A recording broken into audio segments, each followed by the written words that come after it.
Have you ever looked at a map of the world and just been struck by how messy Europe is? It's a relatively small continent, smaller than China in land area, yet it's sliced and diced into dozens of different countries. For centuries, empires have risen and fallen across its lands, from the Romans to Napoleon to the Third Reich, yet no single power has ever succeeded in uniting the entire continent under one flag for any significant length of time. You might think this is a story of failure, a constant inability to achieve unity. But what if I told you it's not an accident? What if this fragmentation is actually the secret to Europe's incredible resilience and dynamism?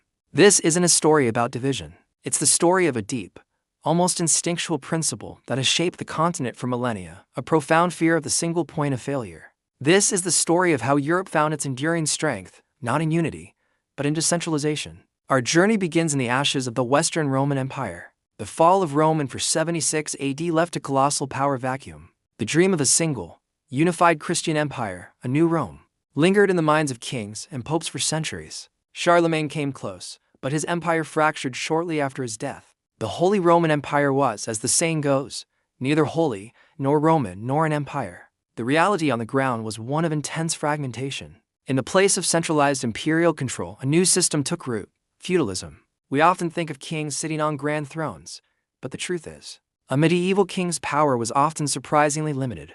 Real power wasn't held in a single capital city. It was distributed across a vast, complex web of local lords, powerful dukes, independent bishops, and knights. A king might claim a whole realm, but to raise an army or collect taxes, he had to negotiate with hundreds of these local power brokers, each with their own lands, their own castles, and their own agendas. Power was local, personal, and fiercely guarded. This wasn't a bug in the system. It was the system.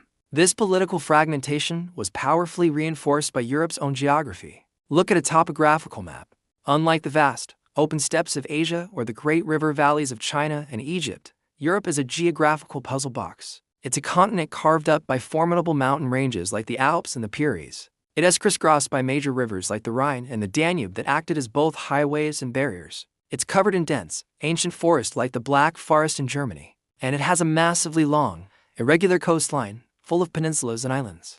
This rugged terrain made it incredibly difficult for any single army to march across the continent and impose its will. It was easy for local populations to defend their valleys and mountain passes. This geography naturally fostered distinct pockets of culture, language, and governance. A journey of a few hundred miles could take you through several different dialects, legal systems, and loyalties. It was in these protected pockets that Europe's incredible diversity was born and nurtured. From this fertile ground of political and geographical fragmentation, something new and revolutionary began to grow: the independent city-state. Starting around the 11th century, a commercial revolution swept across the continent, and at the heart of it were cities that threw off the yoke of feudal lords and kings to govern themselves. Think of Venice, the serene republic, built on a lagoon, its power projected not by land armies but by a vast merchant fleet. Or Genoa, its great rival. Think of Florence, the cradle of the Renaissance, run by powerful banking families. And further north, the cities of the Hanseatic League, a powerful confederation of merchant guilds and their towns that dominated trade across the Baltic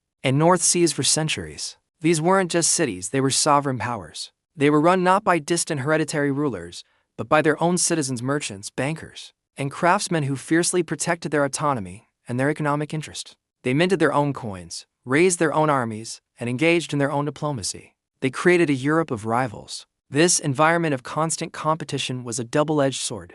Yes, it led to frequent wars, as states competed for resources, for lucrative trade routes, for colonial territories, and for simple prestige. But this same relentless competition also fueled an unprecedented explosion of innovation that would ultimately allow Europe to dominate the globe. It created a continent-wide marketplace of ideas. If a new military technology was developed in one state, all its rivals had to quickly adopt and improve upon it, or risk being conquered. If a new, more efficient form of banking or commerce emerged in an Italian city-state, others had to follow suit to stay competitive. Crucially, the system also provided an escape valve for intellectual and artistic progress. Throughout history, centralized empires have had the power to shut down ideas they don't like. A single emperor or ruling dynasty could halt scientific inquiry or suppress artistic expression across a vast domain. But in a fragmented Europe, this was impossible. If a scientist like Galileo found himself in trouble with the authorities in Rome, the ideas didn't just die. His books could be printed in the more liberal Netherlands. If an artist or philosopher fell out of favor with the king in France, They could find a new patron in a German principality or at the English court. There was no central authority that could stop the printing press, halt the scientific revolution, or censor the Enlightenment across the board. The entire continent became a giant, chaotic, and incredibly productive laboratory for new ideas in governance, science, technology, and art. The lack of a single ruler became a guarantee of freedom and progress. It's tempting for us, in our modern world that often values unity and integration, to look at Europe's history of fragmentation as a failure to create a single, peaceful empire like China's. But some historians, like the brilliant Eric Jones, argue that we're looking at it completely backward. They suggest that it's the extreme, long-lasting centralization of an empire like China that is the historical exception, not the rule. Europe's path of distributed power, of state systems, is actually a far more common and perhaps more natural model for human societies. Each independent state in Europe acted as a separate experiment.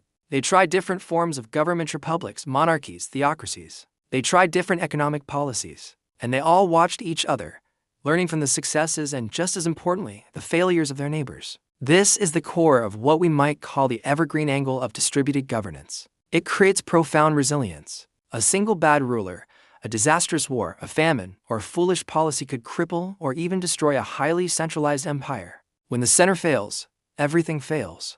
But in Europe, the decline of one power did not mean the end of the civilization. When Spain, the superpower of the 16th century, began its slow decline, France was ready to rise. When Napoleon's France was defeated, Britain and Prussia were there to shape the next century. The failure of one state did not drag the entire continent down with it. The system as a whole was anti-fragile. Shocks and failures in one part often made the whole system stronger and more adaptable. This deep historical legacy of decentralization echoes powerfully into our world today. Just look at the most ambitious European project of the modern era, the European Union. Many outside observers, particularly in America, struggle to understand the EU.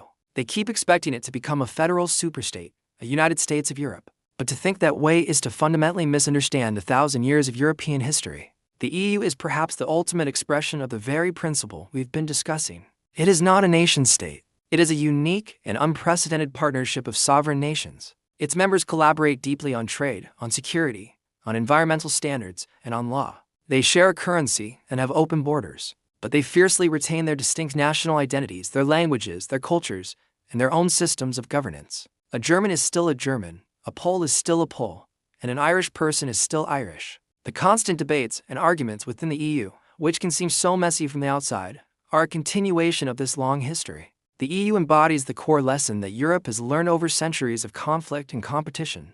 There is incredible strength in diversity and profound resilience in decentralization.